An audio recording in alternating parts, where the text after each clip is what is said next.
আজ বাংলাদেশে অনেক জালেম ধরা পড়ছে, জালেমদের সুপারিশের জন্য দেখছি অনেক মুনাফিক পর্যন্ত এগিয়ে যাচ্ছে যে না, এটা আমার বিআই ছিল, এটা আমার ব্যবসায়িক পার্টনার ছিল। দুনিয়ার আদালতে হয়তো জালেমদের সাহায্য মুনাফিকরা করতে পারে, কিয়ামতে মুনাফিকদের জন্য কেউ সাহায্য জীবনেও করবে না। আর সেই মুনাফিক হয়ে আমরা অধিকাংশ মানুষ মারা যাচ্ছি। আয়াতুল মুনাফিক সালাসা, মুনাফিকের আলামত চিহ্ন তিনটা। ইদা হাদ্দাসা কাযাবা, কথা বললেই মিথ্যা বলে। এদেশে নেই, আরো জোরে বলেন। আপনাদের এই পুত্রবধূ এখন বাইরের দেশগুলোর মানুষ কাছে বলছে আমি নির্বাচিত ছিলাম, আমাকে দেশ থেকে বাধ্য করা হয়েছে বিতাড়িত করতে। এত বড় মিথ্যা কথা আপনি বলছেন কি করে? আপনি নির্বাচিত ছিলেন, এই কথা শয়তানও বিশ্বাস করবে?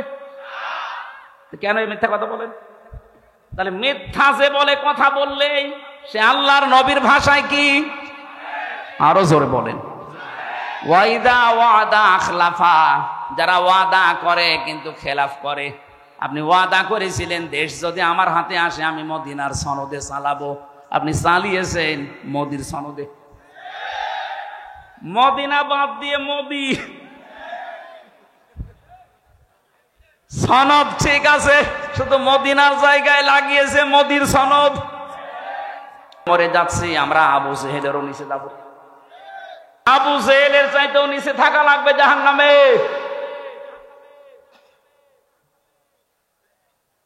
এবার প্রশ্ন আসতে পারে মুনাফিক হলাম কি করে? হ্যাঁ, নবীজি ইন্তেকালের আগে কিন্তু এ কথা জানিয়েছেন যে মুনাফিক তৈরি হবে শুধুমাত্র মুসলমানদের ভেতরে। এখন যদি আমার ইদ্রিস মাওলানা বলে আমি ইহুদি দেখবো, আপনি ইসরায়েলে যান শুধু ইহুদি পাবেন, পুরাটা ইহুদি। কেউ যদি আমারে বলে আমি হিন্দু দেখবো, পাশের রাষ্ট্রে যান, ভারতে যান, শুধু হিন্দু পাবেন। কেউ যদি বলে আমি খ্রিস্টান দেখবো, আমেরিকায় যান, শুধু খ্রিস্টান। কোন মানুষ যদি বলে বৌদ্ধ দেখবো, এই যে পাশের রাষ্ট্র মায়ানমারে যান, শুধু বৌদ্ধ পাবেন। ওই লোকটাই যদি বলে আমি জাহান্নামে নিচে থাকবে মুনাফিক, মুনাফিক দেখবো, কোথায় পাঠাবো? বাংলাদেশে। কারণ এই দেশে 100 জনের 96 জন মুসলমান আমরা, তাহলে মুনাফিক এই দেশে থাকার সম্ভাবনা বেশি। বলেন, আপনি একবারও খেয়াল করেছেন যে আপনি থাকবেন কোথায়? মুনাফিক হয়ে যদি আমরা এখন মারা যাই, আমরা থাকবো কিন্তু আবু জেহেলের উপরে না নিচে? ইন্নাল মুনাফিকিনা ফিদ দারকিল আসফালি মিনান নার। আসফাল ইসমি তাফসীর, সুপারলেটিভ ডিগ্রি এটা, এর উপরে কোনো শব্দ আরবিতে হয় না। আল্লাহ পাক বলেন মুনাফিকদেরকে আমি রাখবো একেবারেই নিচে। ওয়ালাং তাজিদা লাহুম নাসীরা, তাজিদার আগে লান আছে, মজারের আগে লান আসলে বাংলা অর্থ দাঁড়ায় জীবনেও হবে না। আল্লাহ বলেন এদেরকে কেউ সাহায্য করার জন্য এগিয়েও যাবে না। আপনি গোপনে খোঁজ খবর নিয়ে দেখেন, বিশ্বজিৎকে যারা হত্যা করেছে, বিএনপি, জামাত, কারা? যারা মেরেছে আমার সাথে জেলে ছিল ওই শাওন। আমি বললাম আপনি হিন্দু কেউ ছাড়লেন না? আচ্ছা ভাই, ওই সময় মাথায় চড়ে গেছে আর আমাদের উপরের নির্দেশ ছিল ওকে মেরে ফেলা লাগবে। কেন? কাকে একে মেরে ফেলে একটা রাজনীতি করা যাবে। এই দোষটা আমরা চাপিয়ে দেব ইসলামপন্থীদের উপরে, বিরোধী দল যারা আছে তাদের উপরে দোষটা চাপিয়ে আমরা যেন আরো বেশি দিন থাকতে পারি। আমার সাথে 3টা বছর আমাদের রাইটার ছিল এই শাওন। ওই হিন্দু বিশ্বজিৎ বারবার ওকে বলেছিল যে ভাই আমি মুসলমান না, কিসের শিবির, আমি কিন্তু মুসলমানই না, আমার কিন্তু হাফ হাতা না ফুল হাতা। ওর ফুল হাতা না, তারপরও বলে ছাড়ে নাই। ওই এত করে বলছিল যে ভাই আমি মুসলমান না, আমার হাফ হাতা। কিসের হাফ হাতা, আমি ফুল হাতা, তারপরও ওরে ছাড়ি নাই। শুধু কি একটা লোকের কথা, সাম্প্রদায়িক আরো কত কাজগুলো করেছে আপনি একটা একটা করে হিসাব নেই। যে রামুর মন্দির, বৌদ্ধ মন্দির ভাঙা, এতদিন পর্যন্ত নাই মিডিয়াগুলো গলা আটকিয়ে ধরেছিলেন, চেপে ধরেছিলেন, এখন তো সব খুলে যাচ্ছে। বিশেষ করে দিগন্ত টেলিভিশন খুলে গেছে, আমার দেশ পত্রিকা ওপেন হয়ে গেছে। দেখেন কি করেছেন, সব ভিডিও ক্লিপ ফাঁস করবে। এতদিন যে মিথ্যা ছড়িয়েছেন সব এখন ওপেন হয়ে যাবে। টাকলা মোরাদের নাম শুনেছেন? মাত্র 6 মিনিট 32 সেকেন্ডের একটা অডিও ক্লিপ ফাঁস হয়েছিল। এতেই তার জীবন যৌবন সব শেষ। তার মন্ত্রিত্ব গেছে, দলীয় পদ গেছে, এখন যে কোন গর্তে আছে আল্লাহ জানার, ও জানে। মাহিয়া মাহির সাথে মাত্র 6 মিনিট 32 সেকেন্ডের একটা অশ্লীল অডিও ক্লিপ ফাঁস হয়েছিল। আর এখন যাদের ধরা হচ্ছে অডিও না, সব ভিডিও। এদের অধিকাংশ নাকি রাত 12টা 2টা পর্যন্ত, অনেকেই তাদের ঘুম পাড়াতে, মাথা টিপে দিতে, বুক পা হাত বাকি জায়গা টিপতে রাত 2টা পর্যন্ত মানুষ লাগতো। এগুলো শুধু আন্দাজে না, সব ভিডিও বের হচ্ছে। ওর যদি অডিও জীবন শেষ হয়ে যায়, ভিডিও কি হবে টের পাচ্ছেন? অথচ এখনো জালেমদের বৃদ্ধি কমে নাই। আজকেও আদালতে এই যে টাক, আমি নাম নিলাম না, এই টাক বলছে এদিন শেষ দিন না, আরো দিন আছে। ওরে আল্লাহ, হেদায়েতের পথে আনবে কি করে আনবে? ও তো হেদায়েতের পথ সব মেরে ফেলিস। কথা বুঝতেছেন? আপনার অনুশোচনা আসা লাগবে তো। আপনি অনুতপ্ত হবেন অন্যায় করার পরে। আদম নবীর স্বভাব এটা, ভুল হয়ে গেলে অনুতপ্ত হওয়া। রব্বানা যালামনা আনফুসানা। কি বলেছিল ওয়াদায়? যদি দেশ আমাদের হাতে আসে আমরা মদিনার সনদে চালাবো। এটা আমি বানিয়ে বলছি, এটা বলেছিল না? চালিয়েছে, কিন্তু মদিনার সনদের একটা ধারাও নেই। মদিনার সনদের 27টা ধারা ছিল। কয়টা বলেন বলেন? ওখানে যে যার ধর্ম সে পালন করবে, কোনো বাধা দেওয়া হবে না। অথচ এই দেশে এই 15.5 বছরে সাম্প্রদায়িক দাঙ্গা তৈরি করার জন্য সবচাইতে বেশি চেষ্টা চালিয়েছে এই ক্ষমতাসীনরা। আর শয়তানের স্বভাব হচ্ছে ভুল হলে অনুতপ্ত হওয়া না, ও আর্গুমেন্ট পেশ করে। আল্লাহকে বলেছিল ক্বালা আনা খায়রুম মিনহু খলাকতানি মিন নারিন ওয়া খলাকতাহু মিন তিন। হে আল্লাহ, তুমি আমারে সেজদা দিতে বলো কোন কারণে? আমি ওর চাইতে ভালো, তুমি এটা জানো না? আমি আগুনের তৈরি ও মাটির তৈরি, আমার কাজ উপরে ওঠা, ওর কাজ নিচে যাওয়া। আমার ভেতরে পাওয়ার আছে আর ওর ভেতরে তো পাওয়ার নেই। শয়তান অহংকার করেছিল ক্ষমতার। কিসের? আরো জোরে বলেন। কিয়ামত পর্যন্ত যারা ক্ষমতার অহংকার করবে, সে যেই হোক, ও আর মানুষ নেই, ও টাটকা শয়তান। শয়তানকে আল্লাহ 2টা জিনিস থেকে বঞ্চিত করে দিয়েছে। 1 নম্বরে কোনদিন আল্লাহ শয়তানকে মাফ করবে না। 2 নম্বরে কোনদিন আল্লাহ শয়তানকে জান্নাতে দেবে না। কথা বলে না কেন? প্রশ্ন আসতে পারে, বাংলাদেশে শয়তান থাকে কোথায়? সূরা আরাফ 16 নম্বর আয়াতে আছে, ক্বালা ফাবিমা আগাওয়াইতানি লা আকুদান্না লাহুম ইলা সিরাতাকাল মুস্তাকিম।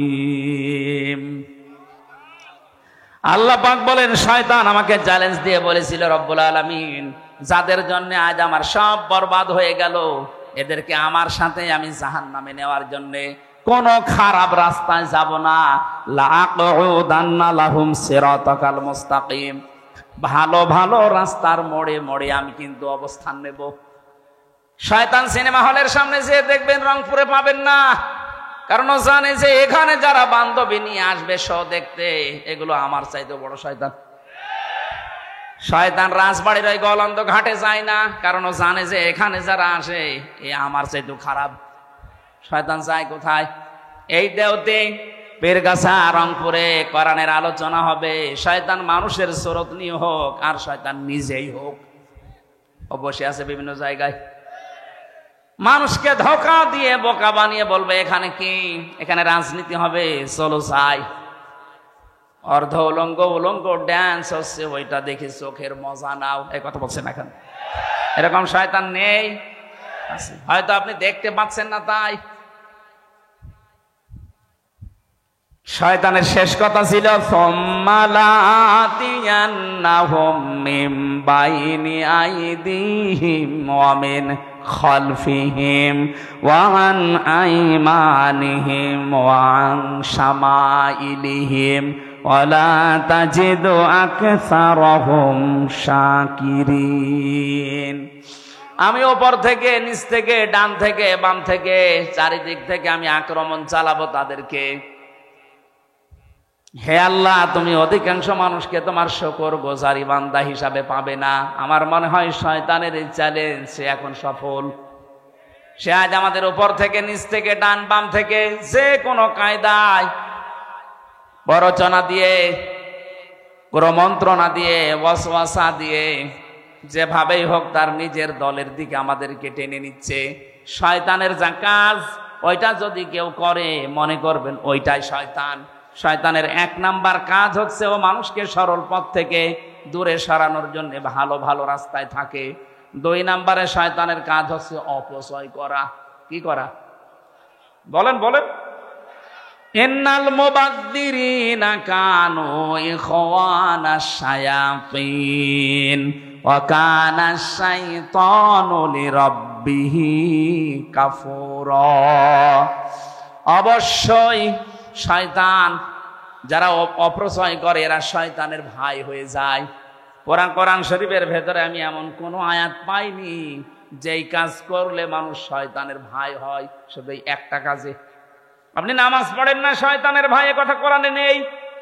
রোজা রাখেন না, শয়তানের ভাই আমি পাইনি, কিন্তু এইটা পেয়েছি, যারা অপচয় করে এরা শয়তানের। আরো জোরে বলেন। অথচ এই দেশে অপচয়ের কোনো অভাব আছে? একটা ব্রিজ বানাতে বাজেট হয়, আজকে দেখলাম ট্রেনে, মেট্রো রেলের না কোন রেলের যেন একটা ব্রিজ মনে করেন বানাতে লাগবে 5 কোটি টাকা। 5 কোটি টাকা বাজেট হওয়ার পরে তিনবার আবার বাড়াতেই থাকে। বাকি বাড়াতে বাড়াতে বানিয়েছে 15 কোটি। 5 কোটির জায়গায় ও 5 কোটি টাকা দিয়ে ব্রিজ হয়ে যেত। প্রথমে যে হিসাব দিয়েছিল হয়ে যাওয়ার কথা, বাকি যে টাকাগুলো নিয়েছেন এগুলো হয় আত্মসাৎ করেছেন, নয় অপচয় করেছেন। প্রত্যেকটা জায়গায় অবস্থা একই। আমার দাদা তো চেয়ারম্যান ছিল অনেক দিন, আমার চাচাও ছিল অনেক দিন। আমি শুনেছি এদেশে রাস্তার জন্য যে বাজেট আছে, যদি উপরওয়ালা খেয়ে না ফেলে, যত টাকা বাজেট হয় এই রাস্তার টাকাগুলো যদি সত্যি রাস্তায় কাজে লাগানো যায়, 1 ইঞ্চি রাস্তা বাংলাদেশে কাঁচা থাকার কথা না। এত টাকা রাস্তায় বাজেট হয়।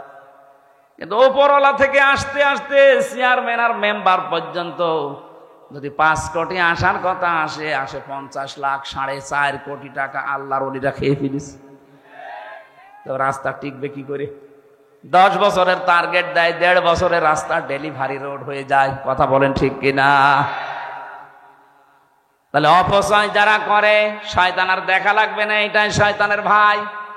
3 নাম্বার শয়তানের কাজ হচ্ছে শয়তান যৌনতা ছড়াতে ভালোবাসে। কি? ও লজ্জায় স্থান মানুষকে দেখাতে ভালোবাসে, দেখতে ভালোবাসে। আজ তাকান বাংলাদেশের দিকে, সিনেমা জগতে নভেল, নাটক, থিয়েটার যারা বানায়, কি আছে এর ভেতরে শিক্ষা আপনি একটা দেখান। যৌনতা দিয়ে ভরপুর করা একটা নাটক, একটা সিনেমা, নাম দিয়েছে পবিত্র ভালোবাসা। ভালোবাসা আবার পবিত্র হয়। আমার ফাঁসি চাই, এ বইটা একটু পড়েন। আমি সেদিন পুরাটা শেষ করেছি। আমি গোপন কথাটা নাই বললাম। এখানে ওইরকম একটা কিছু লেখা আছে, ফেরাউনের বাবা যা করেছিল এরকম একটা লোক এরকম বাংলাদেশেও করেছে। মানুষের উপরে কতটা মন উঠে গেলে সন্তানের প্রতি মানুষ এই কথা বলতে পারে, যা তোরে আমি আর পরিচয় দেব না, তুই যে আমার ছেলে, আমার সব কিছু তোকে আমি বঞ্চিত করে দিলাম। বলেন নাউজুবিল্লাহি মিন যালিক। ফেরাউন যেদিন মারা যাচ্ছিল ওই দিনও বলেছিল আন্নাহু লা ইলাহা ইল্লাল্লাযী আমানাত বিহি বানু ইসরাঈল ওয়া আনা মিনাল মুসলিমিন। আমি ঈমান আনলাম ওই আল্লাহর উপরে যার উপরে ঈমান এনেছে বনি ইসরাঈল, আর আমি মুসলমান। এ পর্যন্ত কোনোদিন শুনেছেন না শোনেননি? শুনেছেন? কি শুনেছেন বলেন? এখানে কয়েকটা শিক্ষা আছে। যারা আলেম আছে আর যারা লেখাপড়া করেন তাদেরকে বলছি, কি কোনোদিন এখান থেকে কিছু বের করতে পেরেছি? আমি তো বাংলাদেশ নিয়ে আয়াতের সাথে মিলিয়ে বহু কিছু পেয়েছি। এর এক নাম্বার হচ্ছে ফেরাউন স্বীকৃতি দিয়েছিল আল্লাহর একাত্মবাদের, আন্নাহু লা ইলাহা ইল্লাল্লাযী আমানাত বিহি বানু ইসরাঈল। ও আল্লাহর একাত্মবাদের স্বীকৃতি দিয়েছে, কিন্তু সরাসরি বলে নাই আল্লাহ আমি তোমার প্রতি ঈমান আনলাম। ও ঘুরিয়ে বলেছে, ও ঘুরিয়ে বলেছিল আমি ঈমান আনলাম ওই আল্লাহর উপরে যার উপরে বানি ইসরাঈলরা ঈমান এনেছে। ফেরাউন সরাসরি আল্লাহকে ডাকে নাই, ঘুরিয়ে। কিভাবে বলেন না কেন? আজ দেশের দিকে তাকান, অনেকেই সরাসরি আল্লাহকে ডাকতে চায় না, ঘুরিয়ে। আপনি আল্লাহু আকবার বলে না, বলে আল্লাহ সর্বশক্তিমান। কেন এটা বলা লাগবে? আল্লাহু আকবার বলতে আপনার সমস্যা কি? বলে আমি অর্থ বলি। কিসের অর্থ? আল্লাহু আকবার মানে আল্লাহ সর্বশক্তিমান না, আল্লাহু আকবার মানে আল্লাহ সবচাইতে বড়, সর্বশক্তিমান। বাংলা যারা লেখাপড়া করে দেখেন এর ভেতরে অনেকগুলো শব্দ শিরিক লুকিয়ে আছে। আমার যেহেতু এটা আলোচনার সাবজেক্ট না, এটা সেমিনার না, ওইভাবে আপনি বুঝবেনও না। সুতরাং আল্লাহু আকবার না বলে যারা ঘুরিয়ে ফেরাউনের মতো আল্লাহ সর্বশক্তিমান এই কথা বলেন, আমার মনে হয় তাদের ভেতরে ফেরাউনের কোনো দোষ লুকিয়ে আছে। দ্বিতীয় নম্বর, এটা এবার অনেকের সাথে মিলবে। দ্বিতীয় নম্বরে ফেরাউন স্বীকৃতি দিয়েছিল আল্লাহর, কিন্তু ওই জামানার যিনি প্রেরিত পুরুষ হযরতে মূসা, কে জবাব দেন না? ওই জামানায় আল্লাহ যাকে নবী রাসূল করে পাঠিয়েছিলেন, প্রেরিত পুরুষ বলা হয়, তার নাম কি?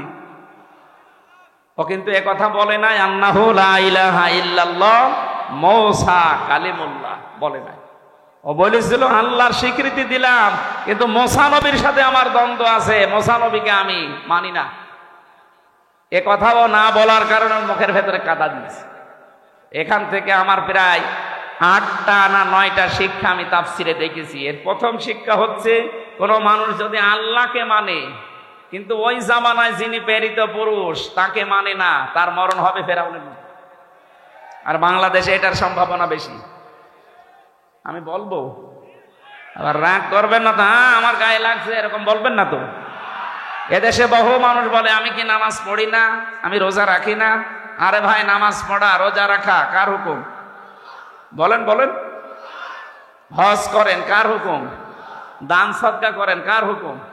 আপনি আল্লাহটা মানলেন, কিন্তু তার প্রেরিত পুরুষ এই জামানায় কে? মুহাম্মদুর রাসূলুল্লাহ। কি মানেন না? এ জামানার জন্য এখন শুধু না, কিয়ামত পর্যন্ত বলি ইয়া আইয়ুহান নাস ইন্নী রাসূলুল্লাহি ইলাইকুম জামিআ। হে নবী, আপনি বলেন আমি তামাম দুনিয়ার সব মানুষের জন্য আল্লাহর পক্ষ থেকে কি হয়ে এসেছি?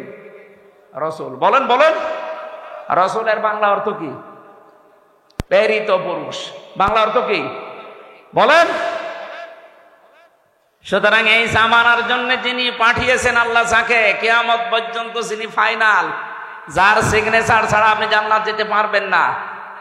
আল্লাহর কথা বললে আপনি মেনে নেন, এটা আমিও দেখতে পাচ্ছি, কিন্তু রাসূলুল্লাহর রিসালাতের কথা যখনই বলা হয়, তিনি যখন রাসূল হয়েছিলেন 40 বছর বয়সে, এখান থেকে মরণ পর্যন্ত কত?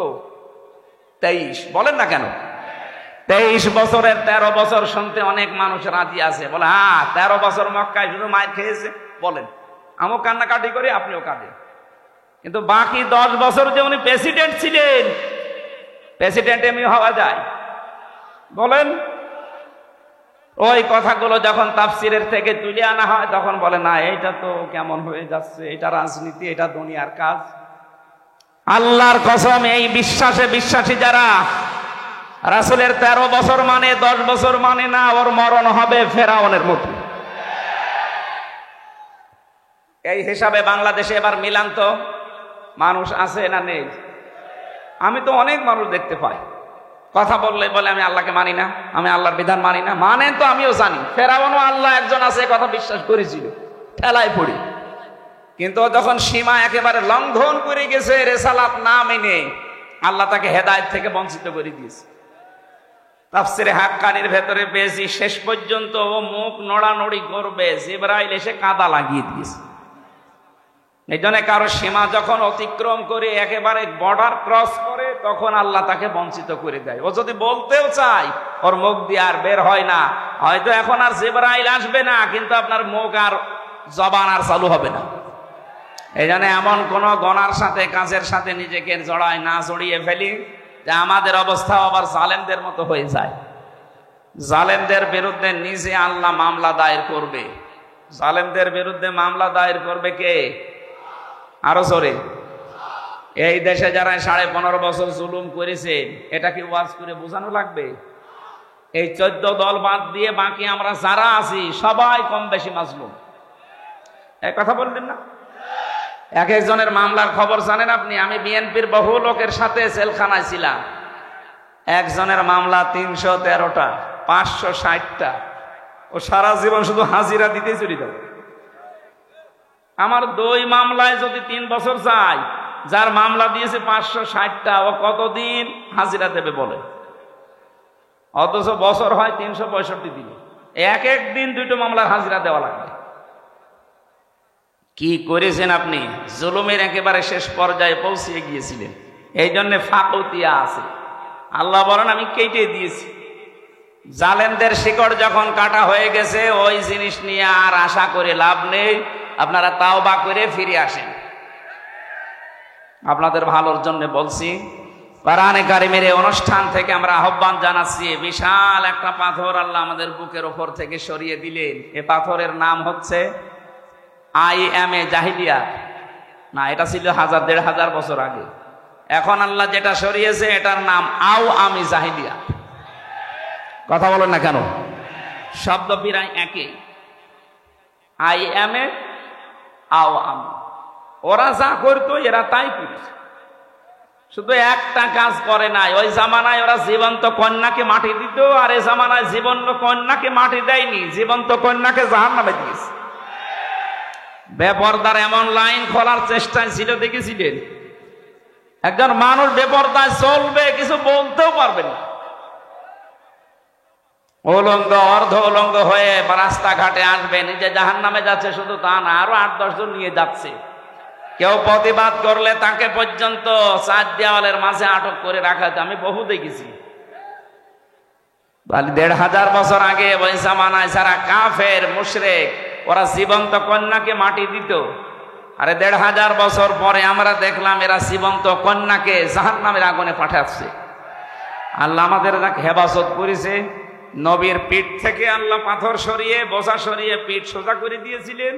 আর আমাদের বুকের উপর থেকে পাথর সরিয়ে নিঃশ্বাস নেওয়ার এবং কথা বলার একটা সুযোগ করে দিয়েছেন।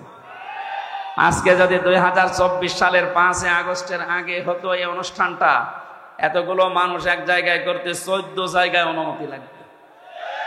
আজকে এক জায়গায়ও লাগে না। অনুমতি যারা দেবে তারা এসে পাহারা দিচ্ছে। এই কথা বলছে না কেন? বিশাল একটা নিয়ামত না? এই নিয়ামত যারা পেয়েছি খুশি হয়ে বলেন আলহামদুলিল্লাহ। দরুদ আর সালাম পড়ছে আমাদের নবী মুহাম্মদুর রাসূলুল্লাহ সাল্লাল্লাহু আলাইহি ওয়াসাল্লামের প্রতি, যার রিসালাতের এই 23 বছরই মেনে নেওয়া প্রত্যেকটা উম্মতের জন্য ফরজে আইন। ফরজ না, ফরজে আইন। নবীজিকে কেউ যদি না মানে ওর জীবনের গুনাহ মাফ হবে না। এই একটা মানুষই শুধু আল্লাহ পাঠিয়েছেন পৃথিবীতে। এই কথা শোনা লাগবে ভাই, সময় নেই। আমি আজকে কয়েকটা নতুন তথ্য বলছি, যদি জীবনের সাথে না মেলে আজকে থেকে খাতা কলম নিয়ে মিলাবেন। হ্যাঁ, আপনি আয়াত শুনেছেন, কিন্তু এই তথ্যগুলো আমার মনে হয় আপনি শোনেননি। সূরা আলে ইমরান 31 নম্বর আয়াত। কুল ইন কুনতুম তুহিব্বুনাল্লাহা ফাত্তাবিউনি ইউহিব্বুকুমুল্লাহ ওয়া ইয়াগফির লাকুম যুনুবাকুম আল্লাহু গফুরুর রহিম। আমার অধিকাংশ তাফসীরগুলো হয় ফি জিলালিল কোরআন না ইবনে কাসির। এই দুইটা থেকে বেশি আমি রেফারেন্স দিচ্ছি, আপনি এগুলো বাড়িতে যেয়ে দেখলে মিলবে। আল্লাহ পাক বলেন, নবী আপনি বলুন, ইন কুনতুম তুহিব্বুনাল্লাহ, কেউ যদি একথা বলে আল্লাহ তোমাকে ভালোবাসি, এ দাবি আমাদের নেই। এই কথা বলুন না। এ দাবি যদি করে, এই দাবিটা পূরণ করার জন্য আল্লাহ বলেন ফাত্তাবিউনি, এ দাবি করলে হবে না, আমার রাসূলের অনুসরণ করে দেখাও। এখন আমার প্রশ্ন, রাসূলকে অনুসরণ করবেন আপনি কখন? উনি রাসূল হয়েছিলেন যখন। 1 থেকে 40 বছর পর্যন্ত কেউ যদি তাকে অনুসরণ না করে তার গুনাহ হবে, জান্নাতে যেতে পারবে না। না, এ কথা কোরআনে নেই। যেহেতু এখানে আল্লাহ পাক তাকে অনুসরণ করার জন্য যেগুলো দিয়েছেন তার সাথে অমা তাকুমুর রাসূলু ফাখুযুহু ওমা নাহাকুম আনহু ফান্তাহু। আমার রাসূল তোমাদেরকে যা দিয়েছে ওটা আঁকড়িয়ে ধরো, যেটা নিষেধ করে ওটা ছেড়ে দাও। আমার প্রশ্ন, উনি জন্মের পরে কি ওনাকে পুরো আরব জাহানে নবী নবী রাসূল রাসূল বলতো? কথা লাগবে। ওনাকে বলতো মানুষ আল আমিন, আস সাদিক, খুব বেশি হলেও ডাক দিত আব্দুল্লাহ বিন মুহাম্মদ। কথা বলেন না কেন? বা মোহাম্মদ বিন আব্দুল্লাহ।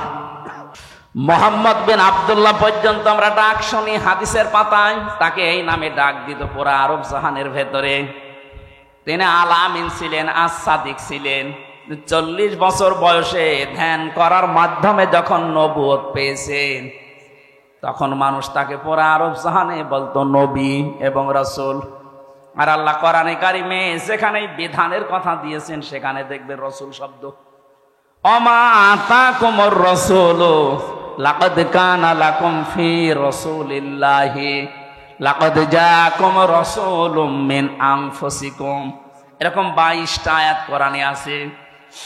যেখানেই দেখবেন কোন বিধান আল্লাহ জানাবেন সেখানে নবী বলেছেন, রাসূল বলেছেন। কিন্তু আব্দুল্লাহ বিন মুহাম্মদ না মোহাম্মদ বিন আব্দুল্লাহ আর বলেন নাই। কোন জায়গায় আছে দেখবেন মোহাম্মদ বিন আব্দুল্লাহ আছে? মোহাম্মদ যদি থাকেও সঙ্গে সঙ্গে রেসালাতের ঘোষণা দিয়েছেন 4 জায়গায়। যেখানেই মোহাম্মদ শব্দটা আছে আল্লাহ শুধু উচ্চারণ করেন নাই, সঙ্গে সঙ্গে তিনি রেসালাতের ঘোষণা দিয়ে তার সম্মান আরো বাড়িয়ে দিয়েছেন। অন্যান্য নবীদেরকে আমরা দেখেছি আল্লাহ ডাক দিয়েছেন ছাত্রের মতো নাম ধরে, ওই হামজা, ওই হাফিজ, ওই ইদ্রিস, ওই ইব্রাহিম। আর মুহাম্মাদুর রাসূলুল্লাহকে ডাকলে আল্লাহ বলেছেন মুহাম্মাদুর রাসূলুল্লাহ ওমা মুহাম্মাদুন ইল্লা রাসূল মা কানা মুহাম্মাদুন আবা আহাদিম মির রিজালিকুম ওয়ালাকির রাসূলুল্লাহি ওয়া খাতামান নাবিয়্যিন নুজিলা আলা মুহাম্মাদিন ওয়া হুয়াল হাক্কু মির রাব্বিহিম ইলা আখির আয়াত।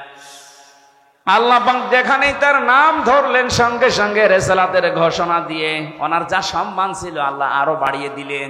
যে আমি আল্লাহ নিজেই যখন তাকে রিসালাতের সাক্ষী দেই, দুনিয়ায় কেউ যদি আপনার রিসালাত স্বীকার না করে কোনো অসুবিধা নেই।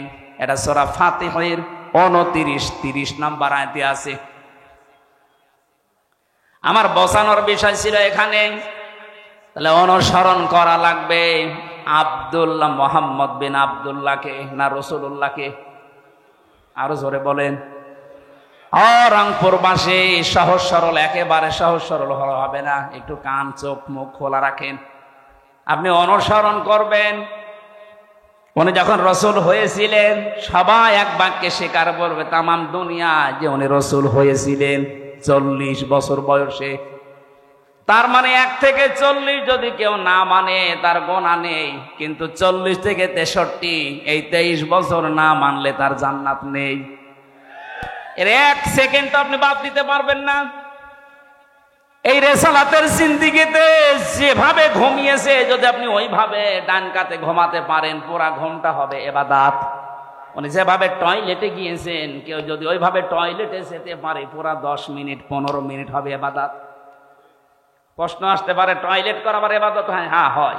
আপনি যদি তরিকাটা রাসূল থেকে নেন আর তরিকা যদি আব্রাহাম লিঙ্কন থেকে নেন, এই ডোনাল্ড ট্রাম্প যেভাবে পায়খানা করে, ও মনে হয় পায়খানায় যাওয়ার আগে বলে আল্লাহুম্মা ইন্নী আউযু বিকা। পড়েছে কোনোদিন? পড়ে না। ডোনাল্ড ট্রাম্প 10 মিনিট না 10 ঘন্টা টয়লেটে বসে থাকে, ওর কোনো এবাদত নেই, কারণ ওর তরিকাটা রসুলের মতো না, ওর তরিকা ওর বাবার মতো। কথা বলেন ঠিক কিনা? তাহলে এখান থেকে অনুসরণ আরম্ভ করবেন 40 থেকে 63। এটা ক্লাস চলছে 40 থেকে 63, মাস্ট বি 23 বছরের প্রত্যেকটি সেকেন্ড আপনাকে মানা লাগবে। কেউ যদি 1 সেকেন্ডও অস্বীকার করে সে আর রসুলের উম্মত নেই। আল্লাহর ভালোবাসার দাবি তার কাছে অলিক, আন্দাজে করে। আল্লাহ নিজে ঘোষণা দিলেন, যদি আল্লাহকে ভালোবাসি এই দাবি করো তাহলে আমার রাসূলের অনুসরণ করো। এখন আমার প্রশ্ন, রাসূলের অনুসরণ করবেন অর্ধেক না পূর্ণাঙ্গ? এ বাংলাদেশের সাথে এবার আপনি মিলান তো, বহু মানুষ আমরা রাসূলের আশেক আছে, বহু মানুষ আশেকে রাসূল দাবি করছে, কিন্তু অনুসরণ হচ্ছে আংশিক। হয়তো রাসূলের মতো দাড়ি রাখে, রাসূলের মতো টুপি মাথায় দেয়, জুব্বা গায়ে দেয়, পাগড়ি বাঁধে রাসূলের মতো, জিকির করে রাসূলের মতো, স্ত্রীকে পর্দায় রাখে রাসূলের মতো, অর্থনীতিতে গিয়ে টাকা পয়সার লেনদেনে গিয়ে রাসূলের মতো আর করে না, তখন করে আব্রাহাম লিঙ্কনের মতো। এলাকায় আমি জানি বহু মানুষ এখানে বসে আছে, টাকা ছেড়ে রাখে, টাকা আসে, 1000 টাকা দেয়, প্রত্যেক মাসে মাসে 100 টাকা বেশি পায়। এটা তো বাবা শাহজালাল, সব হালাল। এই কাজ করেন কারা কারা? হাত তোলেন তো। এ আবার 2 হাত তুলিস, এর মনে হয় মাথার তার কাটা আছে। মানুষ 1 হাত তোলে না, 2 হাত তুলিস, হয়তো তার কাটা বোঝাই যাচ্ছে, সমস্যা আছে। ওর ওই দাঁত বের করা দেখি আমি বুঝেছি যে তার পোড়াটাই কেটে দিয়েছে। আমি হাসির জন্য বলি নাই। বলেন, এখানে একটা লোক হাত তুললেন না, সত্যি কি এই গোনা এলাকায় নেই? কার ভয়ে হাত তোলেন না? এই ইদ্রিসের ভয়ে? হ্যাঁ, না না, আমরা এরকম মাহফিল চাই না। যারা এই গোনাতে আছেন আজকে বাড়ি যেয়ে এই গোনা ছেড়ে দেওয়া লাগবে। এটা মায়ের সাথে জেনা করার গোনা। আপনি না খেয়ে মরে যান, কোনো অসুবিধা নেই, মরে গেলে আপনি জান্নাত পেতে পারেন, কিন্তু মায়ের সাথে জেনা করে গেলে না, আপনার জান্নাত নেই। সুতরাং এই কাজ আজকে থেকেই বাদ দেওয়া লাগবে, নয়তো আপনি মাহফিল শুনতে এসে ভুল করেছেন। অনেকে এই এলাকায় জমি জায়গা, আমি 1 বিঘা জমি ইদ্রিস ভাইকে দিলাম, ওনার কাছে 70,000 টাকা নিলাম, এটারে কি বলে? এই বন্ধক জায়েজ নেই।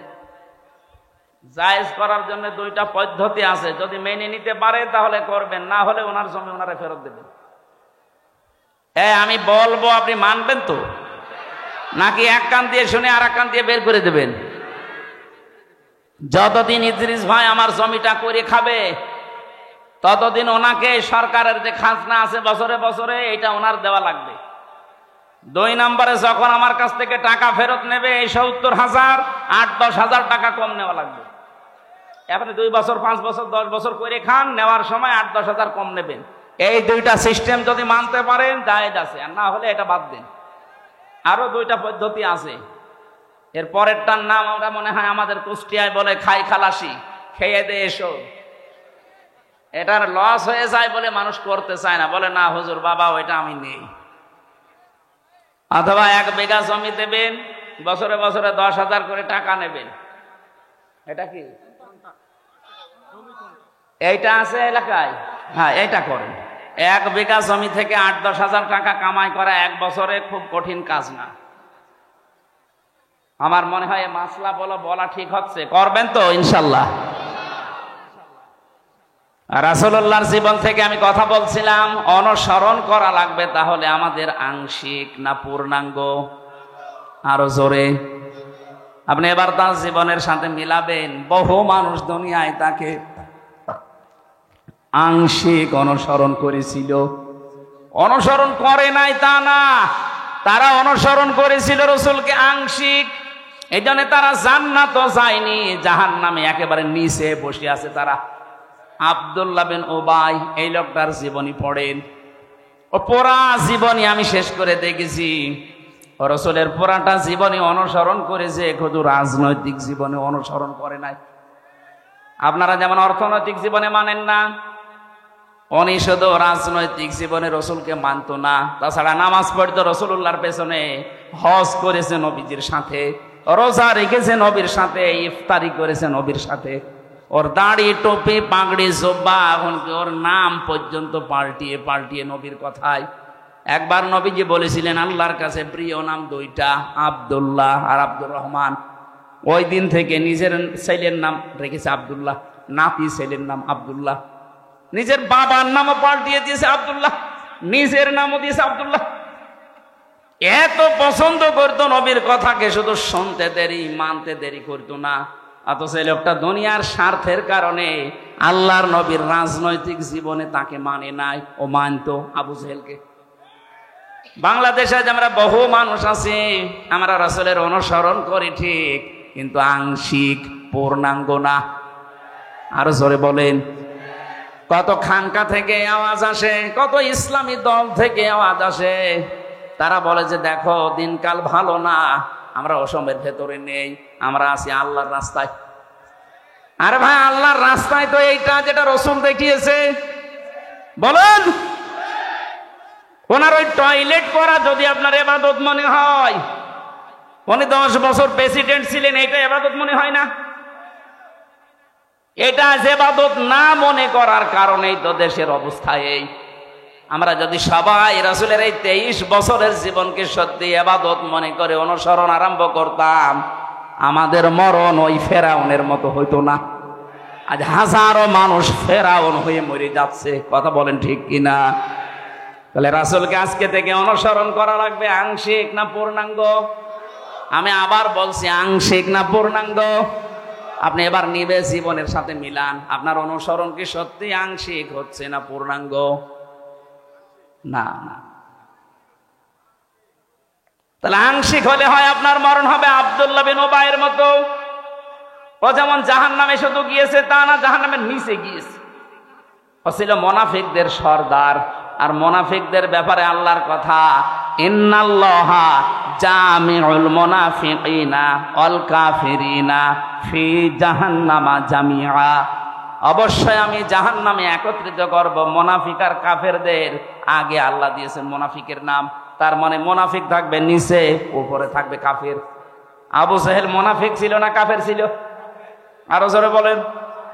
বাংলাদেশে আমরা মুনাফিকের যে আলামত গুলো একটা একটা করে বলছিলাম। 3 নম্বরে, যখন মানুষের কাছে আমানত রাখা হয় মানুষ তা খেয়ানত করে, এটা হচ্ছে মুনাফিক। আর এদের স্থান আল্লাহ দেবে জাহান্নামের উপরে না নিচে? যেহেতু বাংলাদেশে আমরা মুসলমান বেশি, মুনাফিক থাকার সম্ভাবনা বেশি। আমার ভেতরে আবার মুনাফিকের জার এসে গেল না তো? এই হিসাবে আমাদের সতর্ক থাকা দরকার। দাড়ি গোপ মোছ, এই যে আজকের সভাপতি যিনি, উনি যদি এখন দাড়ি কাটতে যায়, মোছ কাটতে যায়, সেলুনালাকে বলবে ভাই এই যে ব্লেড, এটা দিয়ে আপনি কয়জনকে সেভ করেছেন বলেন। যদি বলে এর আগে আরো 4-5 জনকে করা আছে, উনি যদি সচেতন মানুষ হয় 100 বার বলবে আগে ব্লেড পাল্টান। এর আগে যাদেরকে সেভ করেছেন, ওর যদি কোনো জায়গা কেটে যায়, ওর ওই রক্তের ভেতরে কি আছে জীবাণু আমি জানি না, ওইটা যদি আমার ভেতরে লাগে, ওইটা আমার ভেতরে আসতে পারে। দাড়ি সেভ করতে গিয়ে, গোপ কাটতে গিয়ে এত সচেতন মানুষটা, অথচ মুনাফিকের যে জার্ম গুলো আমি কথা বললাম এতক্ষণ, এটা আবার আমার ভেতরে এসে গেল কিনা একটা বারের জন্য আমাদের অনুভূতি নেই, চিন্তাও নেই। পাগলও তো চিন্তা করবে।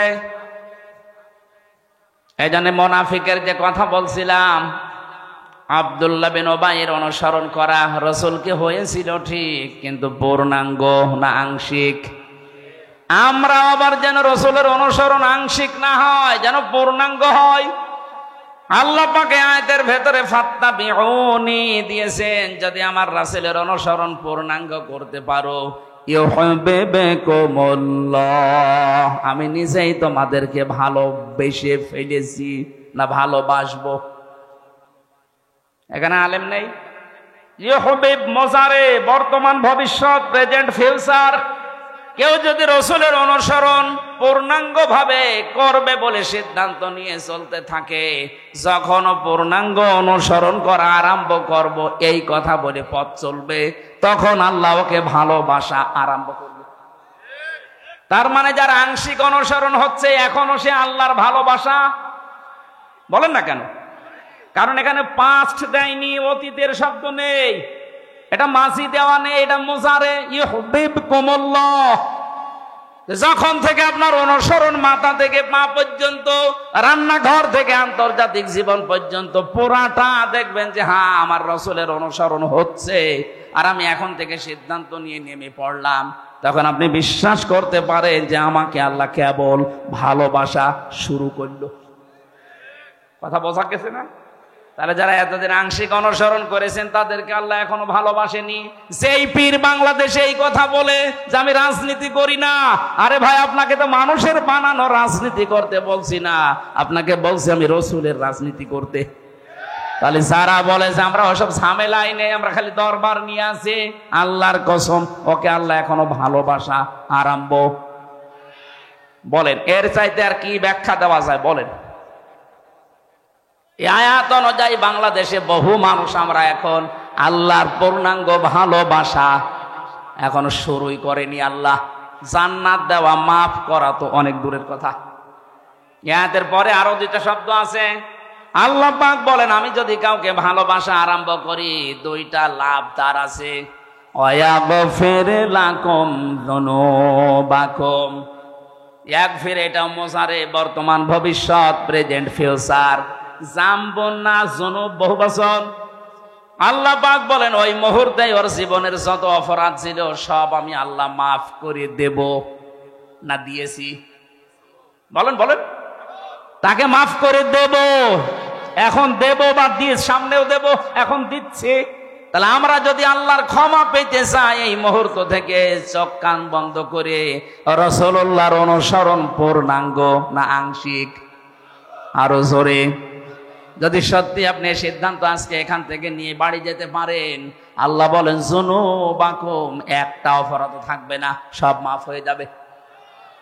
কিন্তু একটা ঝামেলা এখানে আছে, এই যে ইয়াগফির লাকুম যুনুবাকুম, এই শব্দটা দেওয়ার তাফসিরে আমি দেখেছি আল্লাহ শুধু মাফ করে দেবেন যত অপরাধ আপনি আল্লাহর সাথে করেছেন, হকউল্লাহ যেটা।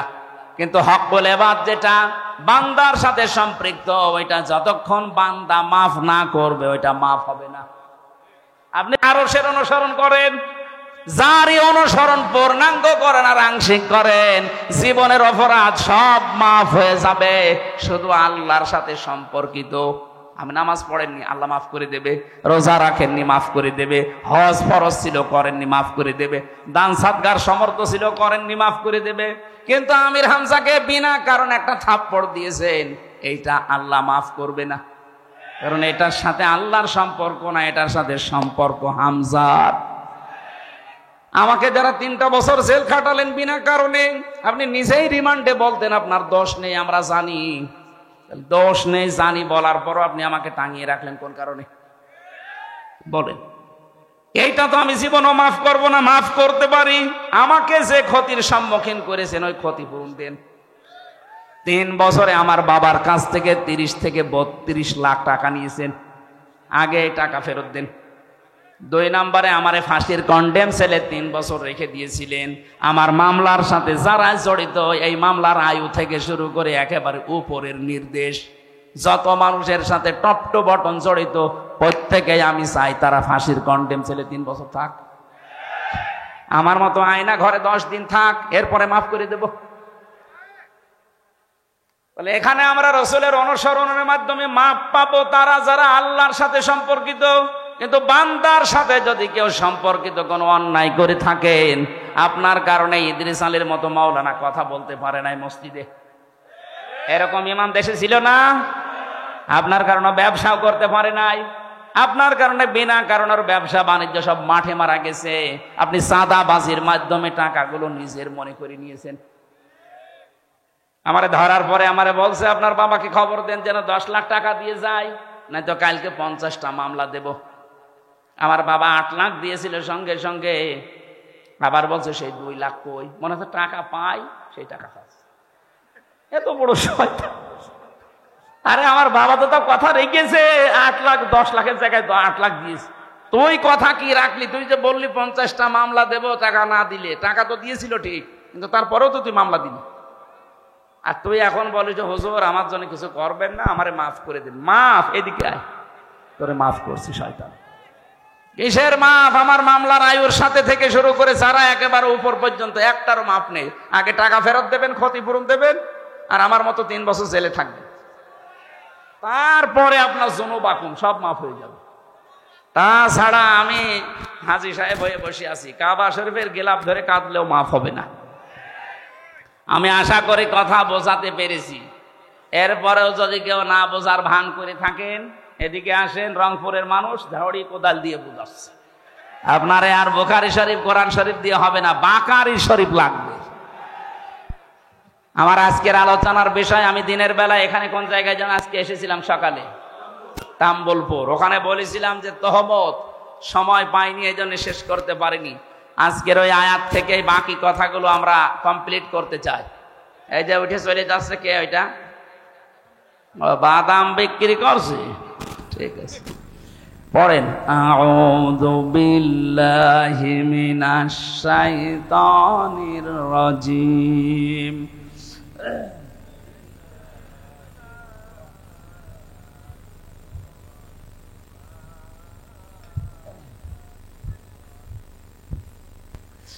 ওয়াইলুল লিকুল্লি হুমাযাতিল লুমাযা। শব্দের দিকে খেয়াল করে করে শুনবেন, কোরআনের প্রত্যেকটা শব্দ হেদায়েতমূলক। আল্লাহ বলেন ওয়াইলুন, দুর্ভোগ, সর্বনাশ, ধ্বংস হয়ে যাক, লিকুল্লি, প্রত্যেক ব্যক্তি। কথাটা বলছে কে? এখানে আমরা যারা এক একজন ব্যক্তি আছি, কথা শোনার পরে তো গা শিউড়ি ওঠার কথা, কসম খাড়া হয়ে যাওয়ার কথা। এটা হামজার কথা না, এটা সভাপতির কথা না, ইদ্রিস ভাইয়ের কথা না, কথা কার? আল্লাহ বলেন প্রত্যেক ব্যক্তির জন্য দুর্ভোগ, প্রত্যেকটা ব্যক্তির জন্য আফসোস। ওয়াইলুন মানে আফসোস হতে পারে। আফসোস করছে সরাসরি কে? দুর্ভোগ, আক্ষেপ, এরপরে সর্বনাশ, ধ্বংস প্রত্যেকটি মানুষের জন্য। আমার মনে হয় আয়াতটা যখন নাযিল হয়েছিল, আমি তাফসিরে পড়েছি, যখনই নবীজি এতটুকু বলেছিলেন ওয়াইলুল লিকুল্লি, সঙ্গে সঙ্গে যারা সামনে ছিল তারা অ্যাক্টিভ হয়ে গেছে। প্রতিটি মানুষকে আল্লাহ উদ্দেশ্য করছে, না জানি আমিও আছি কিনা। আল্লাহ পাক এবার দ্বিতীয় শব্দে বলেন হুমাযাতিল লুমাযা, যারা সামনে পেছনে মানুষের গীবত করে, পরনিন্দা করে, পরচর্চা করে, এই মানুষগুলোর জন্য দুর্ভোগ, এরা ধ্বংস হয়ে যাবে, এদের জন্য সর্বনাশ। অথচ এই গোনাটা বাংলাদেশে সবচাইতে বেশি। আপনি দেখেন, যে যেখানে আছে ওই জায়গা থেকে আমরা গীবতকে ঘি ভাতের মতো মনে করি। ঘি ভাত যেমন খেতে ভালো লাগে, গীবত করতে মনে হয় তার চাইতে বেশি ভালো লাগে। কথা বলেন না কেন? কবরে নবীজি 2 জনের আযাব দেখেছিলেন। জিবরাইল এসে বলে এখানে আযাব হচ্ছে। নবীজি বলেন এই 2 জনের আযাব খুব বড় পাপের কারণে না, একজন প্রসাব করে পবিত্র হতো না এই ছিটাফোঁটা থেকে, আর 2 নম্বরের ব্যক্তি হচ্ছে মানুষের দোষ চর্চা করতো, গীবত করতো। বারবার কোরআনে কারিমে এই কথাগুলো আল্লাহ আমাদেরকে শোনাচ্ছেন, আমরা যেন এই বড় অপরাধ থেকে বেঁচে থাকি। কেউ যদি গীবত আরম্ভ করে দুনিয়াতে, ও নামাজ পড়তে পারে, রোজা রাখতে পারে, কিন্তু অন্তর মরে যায়। কি হয়? অন্তর মারা যায়। মরা অন্তর জান্নাতে আল্লাহ দেবে না, জিন্দা অন্তর লাগবে। এই জন্য আমাদের আবার অন্তর মরে গেল কিনা আপনি মিলাবেন। হুমাযাতিল লুমাযা, হুমাযা বলা হয় মানুষের হাত আর মুখের দ্বারা, হাত আর চোখের দ্বারা যে অপরাধ হয় এটা হুমাযা বলে। আর মুখ আর ঠোঁটের দ্বারা যে জিহ্বা, মুখ আর জিহ্বার দ্বারা যে অপরাধ হয় এইটার নাম হচ্ছে লুমাযা, হুমাযাতিল লুমাযা। অন্য তাফসিরে পেয়েছি এটা একটা জাহান্নামের দরজার নাম। এখানে অনেকে জানি জাহান্নাম 7টা, জান্নাত 8টা, না আরো বেশি আছে, 100টার উপরে আছে যা জান্নাতের স্তর। জাহান্নামের স্তর আছে 100টার উপরে, কিন্তু আমরা সচরাচর 8টা জানি। আর এই হমাজা, লাজা, হোতমা এগুলো কিন্তু জাহান্নামের নাম না, এগুলো জাহান্নামের স্তরের নাম। এক একটা দরজার সামনে লেখা থাকবে লাজা, সাঈর, সাকার, জাহান্নাম, জাহিম, হোতমা, হাবিয়া, এগুলো লেখা থাকবে জাহান্নামের দরজার সামনে। দুনিয়ায় যে যেই কাজ করেছে তাকে আল্লাহ ওই দরজা দিয়ে বলবে যা। এখানে যে আলোচনা চলছে আজকে হোতমা, এই জাহান্নামের এই যে দরজা লেখা থাকবে হোতমা, প্রবেশ কর, কাকে আল্লাহ বলবে? আল্লাযী জামাআ মালাও ওয়া আদ্দাদা। দুনিয়ায় যারা মাল সম্পদ জমা করে আর বারবার হিসাব করে, এই 15.5 বছরের ভেতরে আপনি তাকান, এই আয়াতটা আমার মনে হয় মিলে যাবে। কত মানুষ 5 বিঘা জমি থেকে শুরু করে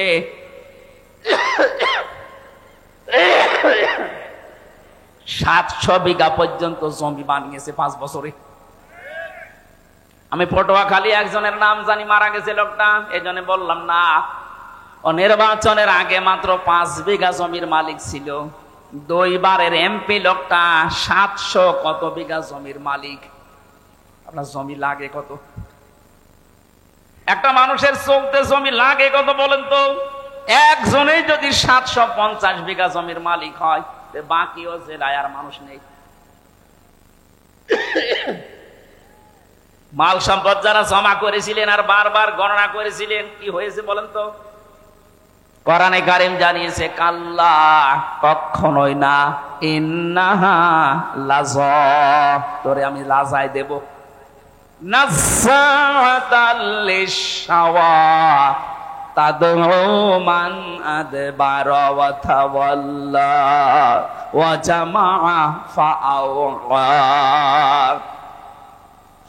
লাজার ভেতরে যারা প্রবেশ করানো হবে, সঙ্গে সঙ্গে চামড়া খসে যাবে।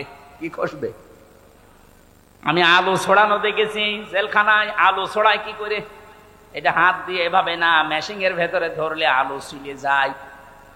একটু মেশিনের সামনে ধরবেন, আলু পোড়া পরিষ্কার করে চামড়া ছিলে দেখাবে, পোড়াটা পাল্টিয়ে গেছে। আমি ওই জায়গা থেকে দেখেছি জাহান্নামের আয়াতটা, নাযাতাল লিশাওয়া, লাজায় আল্লাহ মানুষকে দেওয়ার সঙ্গে সঙ্গে তার চামড়াটা আল্লাহ আগে খুলে দেবে। এই জাহান্নামে লাজা কাদেরকে ডাকবে জানেন? তাদউ মান আদবারা ওয়া তাওয়াল্লা, তাদেরকে ডাকবে যেই মানুষগুলো দুনিয়াতে সত্য আহ্বান জানার পরও মুখ ফিরিয়েছিল। আর এই রোগটা এই দেশে বেশি, কারণ এই দেশের মতো কোরআন দিয়ে ডাক দেওয়া পৃথিবীর কোনো দেশে নেই। এত মাহফিল, এত তাফসীর, এত ওয়াজ, এত খানকা, এত ইসলাহী অনুষ্ঠানগুলো হচ্ছে, মানুষকে তো ডাক দেওয়া হয় সত্যের দিকে। আমার বাবার দিকে তো আমি ডাকছি না, কথা বলেন না কেন? আমার কোনো লাভ আছে আমার বাবার দিকে ডেকে? আমি তো ডাক দিয়েছি কোরআনের দিকে। যারা জমা করছেন মাল সম্পদ আর পঞ্জীবিত, এগুলো খালি হিসাব হিসাব হিসাব করে রাখেন, আপনাকে কিন্তু হোতমায় যাওয়া লাগবে। আল্লাযী জামাআ মালা ওয়া আদ্দাদা, মালের ব্যাখ্যা আমি ওই দিনের বেলায় 19টা পেয়েছিলাম। এবার একটু মালের ব্যাখ্যাটা করি। পৃথিবীতে মাল বলতে প্রথমে নেককার স্ত্রীদেরকে নবীজি বুঝিয়েছেন। দ্বিতীয় নম্বরে মাল বলতে এই পৃথিবীর ময়দানে ক্ষমতাকে বুঝিয়েছেন। এই যে চেয়ার, এগুলো মালের অন্তর্ভুক্ত। যারা চেয়ারে বসে বারবার হিসাব করে কতদিন কতদিন কতদিন, শেষ পর্যন্ত টার্গেট দিয়ে দেয় 41 সাল। এটা চেয়ারে বসে না, চেয়ার থেকে নেমে বসে টার্গেট দিয়েছিল। এই মালা ওয়া আদ্দাদা, আদাদ মানে গণনা করা, খালি হিসাব করতে থাকে কতদিন কতদিন। আপনার 1 সেকেন্ডেরও গ্যারান্টি নেই। আপনি 41 সাল টার্গেট দিলেন কি করে? আজরাইলের সাথে চুক্তি করা আছে আপনার, কথা বলে না কেন? হ্যাঁ, একজনের চুক্তি করা ছিল। কয়জনের? একজন মানুষের চুক্তি এই পৃথিবীতে করা ছিল। তার কাছে ওই সময়ের আগে আজরাইল আসে নাই, একবার এসে গিয়েছিল। সে বলেছিল না, আপনার ভুল হচ্ছে। তিনি বলেছিলেন যে না, আমি আমার বাবার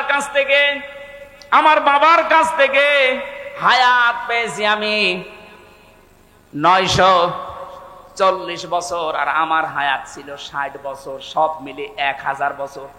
আপনি কেন আন্দাজে আমার কাছে আসলেন? আমি এখন যাব না।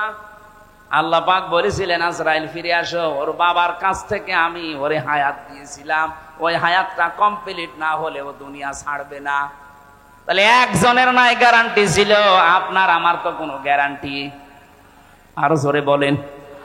1 সেকেন্ডেরও গ্যারান্টি নেই। এই যে বসে আছি, দাঁড়াবো আছে, আর আমরা আন্দাজে এক টার্গেট দিয়ে দিলাম। প্রথমে দিল 20 সাল, এরপরে দিল 21 সাল, এরপরে দিয়েছে 41 সাল। আমার মনে হয় যদি 41 সাল পর্যন্ত বেঁচে থাকতো, দিত 71 সাল।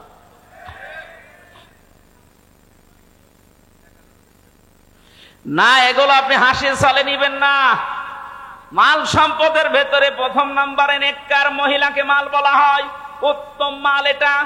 2 নম্বরে ক্ষমতার চেয়ারকে মাল বলা হয়। 3 নম্বরে অর্থ কড়িকে মাল বলা হয়। 4 নম্বরে যুদ্ধের অস্ত্র শস্ত্রকে মাল বলা হয়। আমি এরকম 19টা পড়েছি তাফসিরের ভেতরে। যারা এগুলো পায় দুনিয়ায় আর জমা করে আর মনে করে এগুলো আমার কাছে স্থায়ী ভাবে থাকবে, ইয়াহসাবু আন্না মালাহু আখলাদা, ও মনে করে আমার এই সম্পদ, আমার এই ক্ষমতা, আমার এই প্রভাব প্রতিপত্তি, আমার এই জমি জায়গা, আমার এই অস্ত্র শস্ত্র আমাকে চিরস্থায়ী করে রাখবে। আখলাদা। যারা এই ধারণা করেছিল তাদেরকে চিরস্থায়ী করে কোনো সম্পদ রাখে নাই।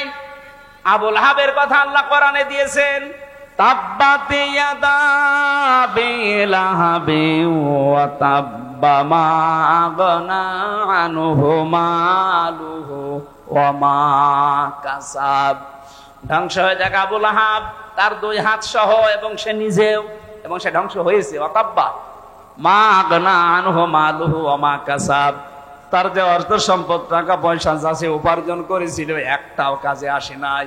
যারা মনে মনে করেন ক্ষমতা আমাকে চিরস্থায়ী করে রাখবে, চিরস্মরণীয় করে রাখবে, আমি মারা যাওয়ার 500 বছর পরও আমার আলোচনা হবে না, আল্লাহ বলেন ওই সম্পদ তোকে চিরস্থায়ী করবে। এটা ভুল ধারণা। কাল্লা। কি বলছেন? কাল্লা। কাল্লা মানে কল্লা। কাল্লা, কখনোই না। লায়ুম বাদান্না ফিল হুতামা, তোকে আমি হুতামায় দেব। কোন জায়গায়? হুতামা কি?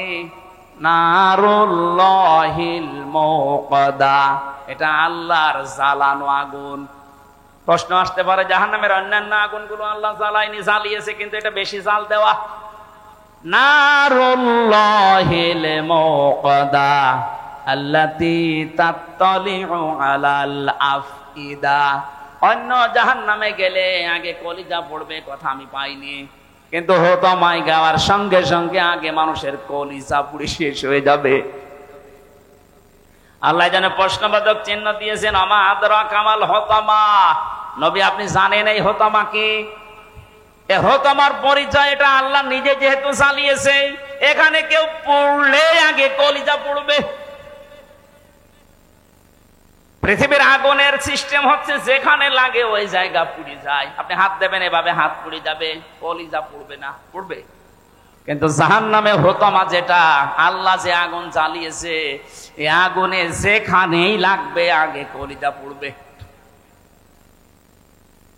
ইন্নাহা আলাইহিম মুসাদা ফি আমাদিম মুমাদ্দাদা। এটা একেবারে বেষ্টন করে রাখবে আপনাকে লম্বা লম্বা আগুনের খুঁটির সাথে। আল্লাহ পাক এই জাহান্নামে হুতামার আসামিদেরকে বেঁধে রাখবে। বলেন নাউজুবিল্লাহ। এটা ভয়ঙ্কর কথাগুলো আল্লাহ আমাদের শোনালেন। এই জাহান্নাম থেকে বাঁচার জন্য যে কাজগুলো দুনিয়াতে এখন আঞ্জাম দেওয়া লাগবে, প্রথম নাম্বারে কারো পেছনে লাগা যাবে না, যেটা আমরা সবচাইতে বেশি করছি। ছোট্ট একটা হায়াত, 50, 60, 70 বছরের, এরপরে তো আপনি এই হায়াত আর পাবেন না। নিজেকে নিয়েই তো ব্যস্ত থেকে শেষ হয়ে যায়। মানুষের পেছনে লাগেন কি করে? কথা বলে না কেন? আজ ফেসবুকটাই দেখেন, এ ওর পেছনে, ও ওর পেছনে সময় দিচ্ছে, অথচ নিজের কোনো চিন্তা নেই। নিজের চরিত্র যে কত খারাপ, শয়তান পর্যন্ত চরিত্র দেখলে হাসে, আরো অন্যের পেছনে লেগে সময় নষ্ট করছে। হাম্মাজিম মাশাইম বিনামিম। আল্লাহ পাক বলেন যে মানুষটা নিজের দোষ নিজে দেখে না, অন্যের দোষগুলো অনুসন্ধান করে আর মানুষকে এই প্রতিপন্ন করার জন্য শুধু দোষ খুঁজে বেড়ায়, এই মানুষটা হচ্ছে জাহান্নামে হোতামার আসামি। বাংলাদেশে যত মানুষ জাহান্নামে আমরা যাব, ও সবচেয়ে বেশি আমার মনে হয় যাওয়া লাগবে হোতামায়। কথা বলেন না কেন?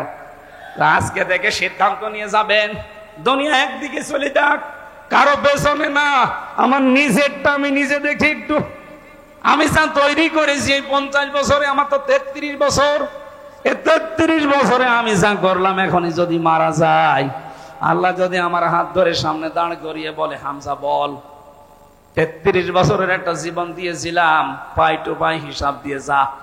33 বছর না, 33 ঘন্টার হিসাব দেওয়া তো সম্ভব না। আপনি কোন কারণে মানুষের পেছনে লেগে সময় নষ্ট করেন? মিজানুর রহমান আজহারি ভাই সবচেয়ে এটা বেশি বলতেন যে মানুষের পেছনে লেগে সময় নষ্ট করে কোন কারণে? নিজের পেছনেই তো সময় দেওয়ার সময় পাইনি। ছোট একটা জীবনে নিজের পেছনে সময় আমার নেই। আমার বিশাল কাজ পড়ে আছে, আমি পেছনে তাকাবো, মানুষের পেছনে লাগবো কোন কারণে? এজন্য আমাদের আজকে সিদ্ধান্ত নিয়ে বাড়ি যাওয়া লাগবে। এই গীবত, এটা ঘি ভাতের মতো, এটা মেয়েদের ভেতরে সবচাইতে বেশি। কোন এলাকায় যদি গীবতের মতো এই গুনাহ চালু হয়, নবীজি জানিয়েছেন ওই এলাকার মানুষের দোয়া কবুল বন্ধ হয়ে যায়। আপনি খেয়াল করেছেন? এখানেও যদি কেউ গীবতকারী মানুষ থাকেন, এর কথা ওর কাছে লাগানো, ওর কথা ওর কাছে লাগানো, মানুষকে ছোট করার জন্য, হেই প্রতিপন্ন করার জন্য ফেসবুকে কোনো স্ট্যাটাস ছেড়ে দিয়েছেন, তাহলে আপনি থাকাকালীন এই মাহফিল কবুল হবে না। আপনি চলে যান ভাই, যান যান, ওই যে একজন চলে যাচ্ছে, যান তাড়াতাড়ি যান, যান চলে যান। মোসানবের জামানায় এক মহিলা এই কাজ করতো, শুধু তালাতালি করতো, এর কথা ওর কাছে লাগাতো, মানুষকে ছোট করার জন্য তার দোষ খুঁজে বেড়াতো। একবার মোসানবির জামানায় পানি বন্ধ হয়ে গেল, বৃষ্টি। উনি চাটিয়াল ময়দানে উম্মতদেরকে নিয়ে দোয়া করলেন, আল্লাহ বৃষ্টি দাও। আল্লাহ বলেন না, বৃষ্টি হবে না। উনি নাছড় বান্দা বলে বৃষ্টি হবে না মানে? এগুলো নাই, আমার উম্মত, আমার মায়া লাগে। তোমার তো বান্দা, তুমি বানিয়েছো, তোমার মায়া লাগে না? আল্লাহ বলেন লাগে, বৃষ্টি দেব না। কেন?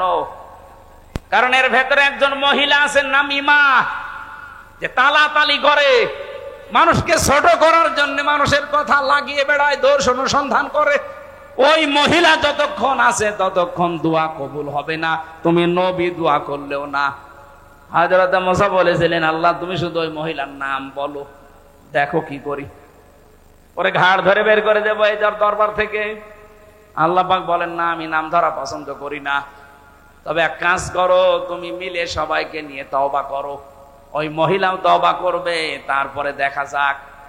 তিনি আসলেন ময়দানে, বললেন, উম্মতেরা দোয়া কবুল হবে না 100 বার না। এখানে একজন নামিমা আছে, তালাতালি করা মহিলা আছে, কিন্তু কে আছে এটা আমি জানি না, তবে আছে। এখন আমরা দোয়া করব, কিন্তু আগে তওবা করে নেই।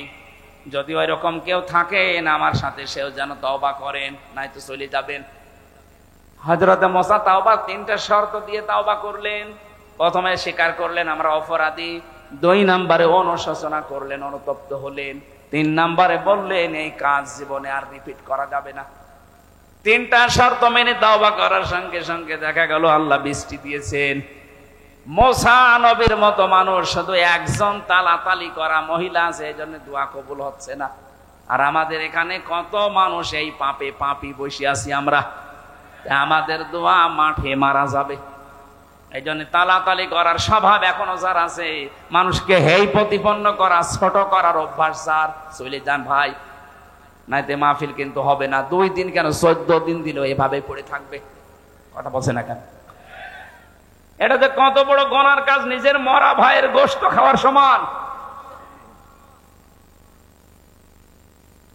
হযরতে সাবিত রাদিয়াল্লাহু তাআলা আনহু, ওনার আরো বড় নাম আছে, এতটুকু আমার মনে আছে। ওনার কাছে এক লোক এসে কথা বলছিল, হঠাৎ তিনি বললেন, কথা বন্ধ করেন। কেন? আপনার মুখ দিয়ে মানে গোশতের গন্ধ বের হচ্ছে, পচা গোশত। কই, আমি তো আজকে গোশত খাইনি। উনি ডাক দিয়ে বললেন, সত্যি করে বলেন তো আপনি কি কারো বিরুদ্ধে কোনো কথা কারো কাছে লাগিয়েছেন? মাথা নিচু করলেন। আল্লাহর কোরআন জানিয়েছে, ফাকারিহতুমু ইন তাজতানিবু ইয়া আইয়ুহাল্লাযীনা আমানু জতানিবু কাসীরাম মিনাজ যন্নি ইন্না বা'দাজ যন্নি ইসমু ওয়া লা তাজাসসু ওয়া লা ইয়াগতাব বা'দুকুম বা'দা আইয়ুহিব্বু আহাদুকুম আইয়াকুলা লাহমা আখিহি মাইতান ফাকারিহতুমু। কোন মানুষ যদি সত্যি গীবত করে, একের কথা অন্যের কাছে লাগায়, যার ভেতরে যে দোষ নেই ওই দোষের কথা বলে বেড়ায়, অথবা বানিয়ে বানিয়ে তার নামে একটা দোষ লাগিয়ে দেয়, ও যেন মরা ভাইয়ের গোশত খায়। অথচ তোমরা সবাই এই কাজটা অপছন্দ করো, তারপরও দুনিয়ায় করো। আমরা যেহেতু এই কাজ অনেকে আসি, আজকে তওবা করে বাড়ি যাব, জীবন চলে যাক, আমি গীবত করব না। কথা বলে না কেন? গীবত থেকে মুক্ত হওয়া যাবে না। গীবত যদি চালিয়ে যান তাহলে আপনার অন্তর কিন্তু মরে যাবে। যতই নামাজ পড়েন, জিকির করেন, আর অন্তর চালু হবে না। জাগ্রত হওয়ার জন্য গীবত এই মুহূর্ত থেকেই বন্ধ। প্রশ্ন আসতে পারে, আমরা যে এতক্ষণ কথা বলেছি অনেকের নামে গীবত না, কয়েক জায়গায় কথা বললে গীবত হয় না। কথাগুলো বুঝতে হবে। যেই সন্তান সমর্থ আছে কিন্তু টাকা পয়সা মা বাবাকে দেয় না, তাদের পেছনে খরচ করে না, তাদের সেবা যত্ন করে না, এরকম সন্তানের নাম ধরে মানুষের কাছে বলা যায় যাচ্ছে। কথা বোঝাতে পারিনি?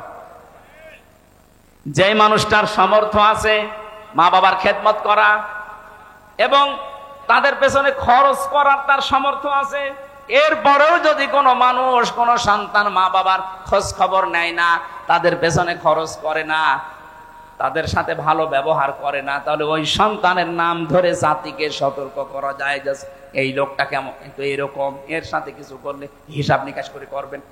দ্বিতীয় নম্বর, কোন জালেম বাদশাহ, জালেম অভিভাবক, জালেম দায়িত্বশীল, তার জুলুম থেকে জনগণকে সতর্ক করার জন্য তার নাম ধরে কথা বলা যায় জাস্ট এই দুইটা। আমি এই দুইটাকে ব্যাখ্যা করে আরো দুইটা পেয়েছি, অন্তত এই দুইটাই শোনেন। যেই সন্তান তার মা বাবার খোঁজ নেয় না, সামর্থ্য থাকার পরেও তার নাম ধরে জাতিকে সতর্ক করা যায়, কারণ জাতি না বুঝে তার সাথে আত্মীয়তা করতে পারে, লেনদেন করতে পারে, শেষে সেও ধরা খাবে। যে তার মা বাবারই খোঁজ নেয় না, সে আপনার সাথে কি খোঁজ খবর রাখবে? দুই নম্বরে, এই পৃথিবীর ময়দানে যেই মানুষগুলো জালেম অভিভাবক হতে পারে, প্রশাসনে, বিচার ব্যবস্থায়, ক্ষমতায় যারাই আছে, এমনকি মা বাবাও হতে পারে, কোন জালেম সম্পর্কে জাতিকে সতর্ক করার জন্য তার নাম ধরে কথা বলা যায় যাচ্ছে। এই দুইটা বাদ দিয়ে বাকি কোন জায়গায় আপনি গীবত কারো জন্য করতে পারবেন না। আর আমরা এই দুইটা সামনে রেখে কথা বলি, আন্দাজে বলি না। আমি আবার বলছি, আমি সহ যারা এসেছি আর যাই করি, গীবতের এই গুনাহ যেন আমলনামায় না থাকে। আল্লাহ পাক মনে হচ্ছে দয়া করে তিনি এ পাথর নামিয়ে দিয়েছেন। ফালাম্মা নাসু মা যুক্কিরু বিহি ফাতাহনা আলাইহিম আবওয়াবা কুল্লা শাইইন। যখন মানুষ আল্লাহর বিধান ভুলে যায়, তখন তাদেরকে ক্ষমতার চেয়ার আল্লাহ দিয়ে যতগুলো দরজা আছে সব খুলে দেয়। আমরা 2006 থেকে 2024 পর্যন্ত এইটাই দেখেছিলাম। যখন ওরা আল্লাহর বিধান মানুষ পৃথিবীতে ভুলতে আরম্ভ করেছে, আল্লাহ রাব্বুল আলামিন এমন কোন দরজা নেই এই জমিনের জন্য খুলে দেয়নি। টাকা পয়সা, অর্থ সম্পদ, প্রভাব প্রতিপত্তি সব খুলে দিয়েছিলেন।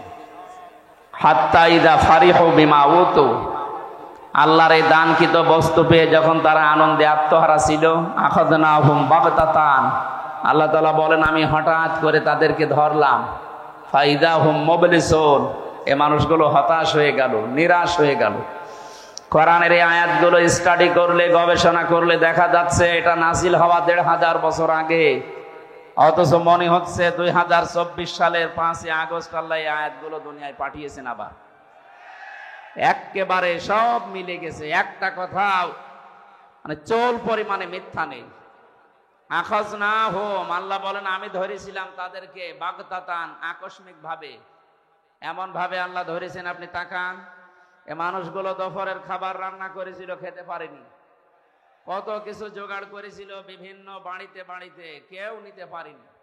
যে যেখান দিয়ে ইচ্ছা পালিয়েছে, এমন ভাবে পালিয়েছে নৌকায় করে পালাতে যে দরবেশও ধরা খেয়ে গেছে।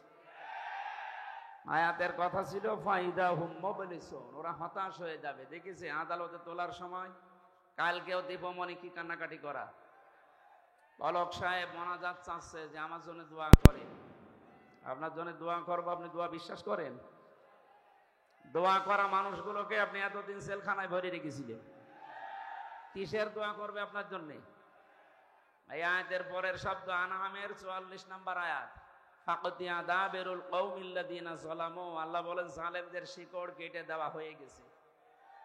শব্দের দিকে তাকান, ফাকতিয়া, জালেমদের শিকড় কেটে দেওয়া হয়ে গেছে। কেটেছে কে? এটা মজহুল, জানা নেই।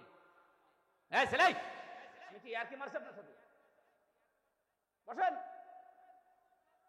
এমনিতে রাত হয়ে গেছে, রাত 10টা, এত রাত পর্যন্ত তো কথা বলাই ঠিক না।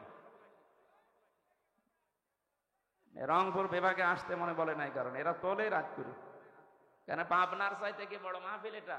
এর চাইতে পাবনা দারুল আমানটা আসতে 10 গুণ মানুষ হয়। 5.5 লাখ 6 লাখ মানুষ রিপোর্ট দিয়েছে এনএসআই। 5 লাখ 6 লাখ মানুষ যেখানে, এখানে তো 50,000 হবে না। এর চাইতে 10 গুণ হবে না সেখানে। কই কোনো গ্যাঞ্জাম নেই। মাগরিবের পর থেকে এশা পর্যন্ত একজন, এশার পরে 9:30টায় মাহফিল শেষ। তাতে মাহফিল হচ্ছে না? 27 বছর সাইদি সাহেব করেছে না, রাত 10টা ছাড়া মানুষ আসে না। মানুষ আসে না মানে আপনি সিস্টেম করে ফেলেছেন এটা। আর এসার পরে আমার পরে আবার 2 জন রেখেছে, মানে কমিটি কারা এরা? কোনোদিন দেয়নি এটা। আগামীতে কোনো জায়গায় অনুষ্ঠান দিলে রাত বেশি করা যাবে না ভাই, মানুষের অনেক কাজ আছে রাত্রে। আপনি এইটাই রাত্রে 11টা 12টা পর্যন্ত করে শেষে তাহাজ্জুদও পড়বে না, ফজরের নামাজ তো আমার মনে হয় অনেকে পড়েই। অনুষ্ঠানগুলো দেখে যদি মানুষ নামাজের দিকেই না আসে, আখিরাত ভিত্তিক জীবন গঠন না করে, তো এটা দিতে বলিস কি? তাহলে টাকা কালেকশনের জন্য। এই জন্য তো দুনিয়ার কিছু উন্নয়ন হচ্ছে, আমাদের আখিরাতের কিছু হচ্ছে না। আগামীতে কোনো জায়গায় রংপুর বিভাগের ভেতরে যদি নিয়ে আসেন, আমি হাতে পায়ে ধরে বলছি, আমার সাথে কাউকে রাখবেন না। আর রাখলে ওকে মাগরিব থেকে এশা পর্যন্ত শেষ করে দেবেন। এশার নামাজ যাই কয়টায় হোক, যদি 7:30টায় হয় আমার 8টায় তুলে দেবেন। তাফসীর করতে হলে 1-1.5 ঘন্টা সময় লাগে একটা আয়াতের উপরে। আপনারা মানে তোলেনি রাত 10টায়। আমারে ডাক্তার বলছে রাত 10টার ভেতরে ঘুমিয়ে পড়বেন। সেদিন দেখলেন না রংপুরে এসে কি অবস্থা হয়েছিল? মরেই তো গিয়েছিলাম। আমার মিনি স্ট্রোক হয়েছিল ঢাকায় পরীক্ষা করার পর। এই সাইডটা পুরো ড্যামেজ হয়ে গিয়েছে। ডাক্তার বলছে আপনি ঘুমাবেন, রাত 10টার পরে জীবনেও জেগে থাকবেন না, তাহলে কিন্তু আবার ওই রকম। এখন কি করবো বলেন? আপনাদের বারবার এসে বলছে আমার রাত 9টা থেকে 9:30টায় তুলে দেবে। কালেকশনই শুরু করেননি। এসার পরে যদি 2 জন রাখবেন, তা আমারে নিয়ে আসলেন কেন? আমি ওখান থেকে বাড়ি চলে যেতাম। যেহেতু রেকর্ড হচ্ছে, আগামী থেকে এটা করবেন না ভাই। আমার এই যদি মেরে ফেলেন, তো কি গরু দিয়ে চাষ করবেন? গরুই মেরে ফেলেন হবে? তো কিছুদিন আরো বাঁচতে দেন। এমনি জালেমরা যা করেছে 3টা বছর, জীবনটা শেষ করে দিয়েছে। এত কষ্ট মানুষকে দেবে। আমি তো কোনোদিন জেলে এর আগেও গেছি, মনে হয়তো জেলে যাচ্ছি মামার বাড়ি যাচ্ছে, আর এবার জেলে যাচ্ছে জাহান্নামে যাচ্ছে। যে জালেমগুলো এগুলো করেছিলেন, আল্লাহ একেবারে শিকড় কেটে দিয়েছে। এখন অনেকে ঘুরে দাঁড়ানোর চেষ্টায় আছে বিভিন্ন মিথ্যা প্রলোভন দিয়ে। আজ বাইরে যারা আছে পালিয়ে, এরা এখন ব্যবসার বিভিন্ন মডেলদেরকে আহ্বান জানাচ্ছে, বাংলাদেশ জঙ্গি রাষ্ট্র ভরে যাচ্ছে। আরে শয়তান, এই মিথ্যা নাটক তৈরি করে হাজারো মানুষের জীবন নষ্ট করেছে। এই 15.5 বছর মিথ্যা দাবি নিয়ে টিকেছিল। এই বাংলাদেশ এখন আর 2024 সালের 5 আগস্ট নেই, এটা পার হয়ে গেছে। সুতরাং এখন উল্টাপাল্টা ফতোয়া দিয়ে, মিথ্যা প্রলোভন দিয়ে আর কাজ হবে না। আর পৃথিবীর ইতিহাসে এটা, কোন জালেম যদি পালিয়ে যায় একবার, সে কব্বরে যাওয়ার আগে আর ঘুরে আসে না। যে লক্ষণ সেন 850 বছর আগে পালিয়েছে, আজ পর্যন্ত ঘুরিয়ে এসেছে। কোথায় আছে? কবরে। কবরে, ও তো কবরে দেয়নি, ওরা পুড়িয়ে ফেলেছে। আর যারা আল্লাহ রসুলে বিশ্বাস, এই মন মতো বিশ্বাস করেন, পালিয়ে যখন গেছেন আপনি কবরে যান, আর ফিরে আসার দরকার নেই। নাকি আপনাদের পুত্রবধূ বলে মায়া করছে? মায়া, আপনাদের সম্পর্ক সব নষ্ট করে চলে গেল। আপনাদের সাথে সম্পর্ক ছিল না, এখানে যা আছে আপনারা সব তো হয় শ্বশুর হবেন, নাই দেবর হবেন। কি করে গেল? দেবরের সাথে একটু বলে যাবে তাও বলেন, সব এতিম করে চলে গেল ভাবি। সুতরাং এইরকম ভাবের জন্য মায়া কান্না করার দরকার নেই। সে চলে গেছে, ও চলে গেছে, ভালো হয়েছে। অন্তত যদি এখন বিদায় নিয়ে আল্লাহ বিল্লাহ করে জান্নাতে যেতে পারে যাক। আর জালেমরা জান্নাত পাবে না। আল্লাহু লা ইয়াহদিল কওমাজ জালিমিন। জালেমরা হেদায়েত পাচ্ছে না, পাবেও না। কারণ মানুষ যখন সীমা লঙ্ঘন করে, যখন একটা লিমিট ক্রস করে ফেলে, তখন তাকে হেদায়েত থেকে আল্লাহ বঞ্চিত করে দেয়। এই যে ফেরাউনের নাম শুনি আমরা, এই লোকটা কিন্তু মা বাবার খেদমত করেছে, কিন্তু বাইরের লোকের সাথে ওর অত্যাচার বেশি ছিল। আমরা দেখলাম এই যে নামি দামি ফেরাউন যারা দুনিয়া থেকে বিদায় এখনো নেয়নি, নেবে, এরাও কিন্তু মা বাবার প্রশংসা করে। তো দুনিয়ার মানুষের সাথে এদের সম্পর্ক ভালো না। ফেরাউনের পুরা জীবন আছে, পড়বেন দেখবেন তাফসিরে ফি জিলালিল কোরআনে। ওর সারাটা জীবন, আমি এই যে এতদিন হায়াতে 650 বছর রাজত্ব করেছে, বিশাল হায়াত পেয়েছি। এই বিশাল হায়াতের ভেতরে কোনোদিন ওর মা বাবার সাথেও খারাপ আচরণ করেনি। কিন্তু ওর মা বাবার কাছে প্রতিদিন 8-10টা করে বিচার আসতো যে আপনার ছেলে এই করেছে, আপনার ছেলে এই করেছে। এইরকম বিচার করতে করতে শেষ পর্যন্ত বাবা বাধ্য হয়ে ওর ত্যায্য পুত্র করেছিল। পৃথিবীর ইতিহাসে প্রথম সন্তান হিসাবে বাদ দিয়ে দেয়, স্বীকার করে না। সন্তানকে ত্যায্য পুত্র করার সিস্টেম ফেরাউনের বাবা থেকে শুরু। একটা সন্তান কত গোল্লায় গেলে তাকে ত্যায্য পুত্র করে বলে।